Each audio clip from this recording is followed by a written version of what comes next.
But listen, I want to talk about the royals and all the craziness that's gone on there. And to do so, let's cross to our great mates in London, Calvin Robinson. Calvin, how are you, mates?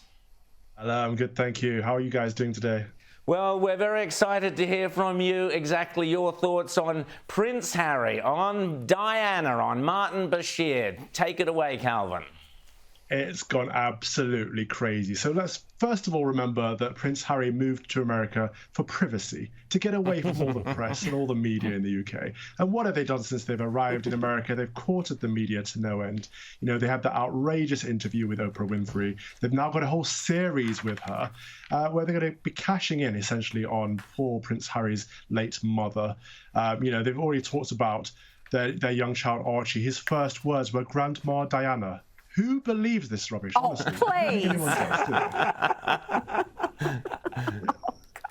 It's gone crazy. So they're claiming all of this stuff. And at the same time, we've got Prince William, his big brother, over here delivering a really, really classy statement to the media saying that we need to essentially defund the BBC because of what the BBC has done over the whole Princess Diana situation. So Calvin, if I can you talk us through exactly what happened? I know Andrew Neil has come out and drawn a direct line between Martin Bashir's fraudulent interview and Princess Diana's death. There's also this sort of bizarre idea from Harry that because Meghan is a person of colour and Diana was going out with Dodi Fayed, who is a person of colour, that somehow that makes Meghan the opposite image of Diana or some nonsense, bringing racial politics into play.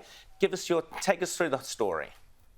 Yeah, sure. So back in 1995, the royal editor at the BBC was coordinating an interview with Princess Diana, and he was told to back off by the editor of Panorama, told to leave Martin Bashir to have a clean sweep at Princess Diana for some strange reason, and also told not to coordinate with Kensington Palace, which goes against protocol. So something underhanded was going on, but we knew that at the time.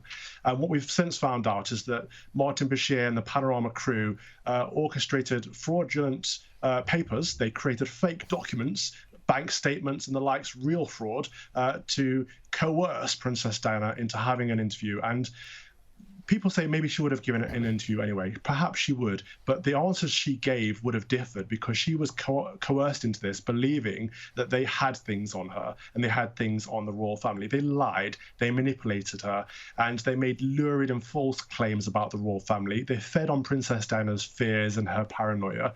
And this interview was close to the end of her life. You know, if this interview hadn't taken place, things might have happened differently. Now, the royal correspondent, the royal editor at the BBC at the time has come out and said, actually, I wanted to do an interview with Princess Diana that was forward-thinking, talking about her charity work and all the great things that she's doing. Obviously, that's not the interview that took place. It was all about her relationship with Prince Charles, and it was all about Camilla, and it was quite toxic. It was quite, you know, it was set up in a very negative vibe. So there is an idea there that it may have had an impact on her mental health and it may have led to essentially her death. Now, that's all very horrible and it's all a very negative story. But what's even worse than that is Prince Harry and Meghan Markle are trying to use this as a parallel for their own life. And as you said, they're saying that Meghan is the new Princess Diana, and because somehow Princess Diana's death was linked to racism because she happened to be dating Dodi, who was a Muslim. Now they're saying that everyone is racist towards Meghan Markle because she happens to be biracial or mixed race or whatever she wants to call herself. It's like they're drawing these dots because people loved Princess Diana. She was the people's princess. People don't love Meghan Markle. So they're trying to cash in on Diana's name in order to up their fame. And that's what all this is about. It's all about upping the fame of Prince Harry and Meghan Markle as they launched their US career. You know, she was a C-list, B-list at best actress. She was in a good show, Suits, but she wasn't one of the main stars. And now she's world-renowned. You know, she married into royal lineage, and she's cashing in on her HRH title to absolutely put herself at the top of those A-listers. And, you know, she's treating staff horrendously. She's being a bully. She's being a diva. And it's not right. There's no class there. You know, when we look at the statements released by Meghan and Harry, really crass and, like I say, cashing in on the late Princess Diana. When we look at his big brother Prince William, really, you know, future king statements right there, really monarchical, really monastic, and actually full of class and integrity. So hopefully Prince Harry could learn a thing or two from Prince William. Absolutely. Rita. Oh, thank God William was born first is all I can say. I mean, can you imagine King Harry and Queen Meghan? My God. Now, Meghan was obsessed with Diana, according to her childhood friends, who was also a bridesmaid at her first wedding.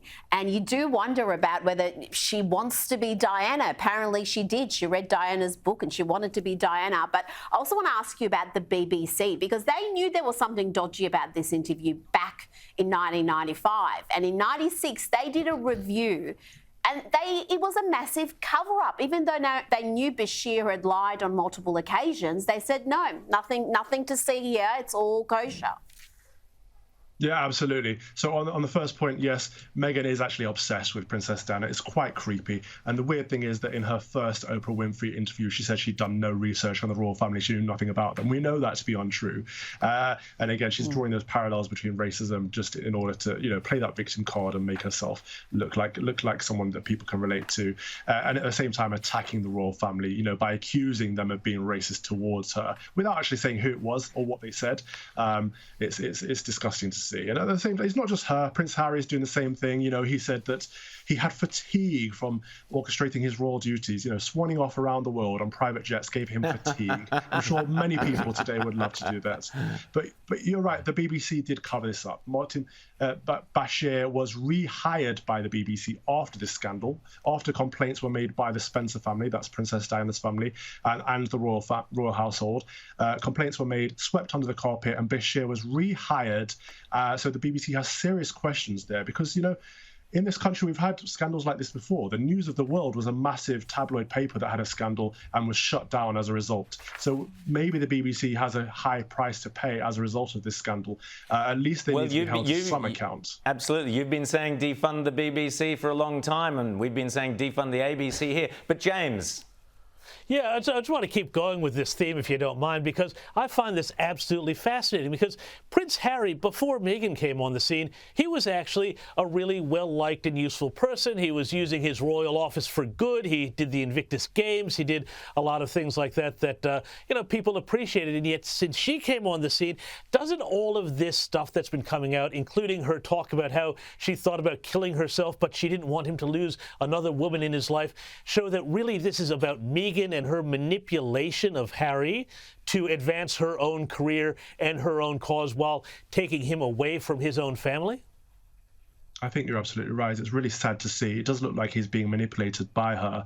I can't attest to that because it's all speculation at this point, but I feel like he needs to see a therapist. And he says he is, but then do that privately. Don't do it across the tabloids, in the international media, airing your family's dirty laundry, because one day he's going to regret this. He's going to look back and say, I broke bridges between me and my brother, me and my father. And right now, Her Majesty, the Queen, is grieving the loss of her husband, and Prince Harry is doing this all at the same time. How must she be feeling right now? It's horrendous to do this to any family, but to a British institution like this, it's almost unforgivable.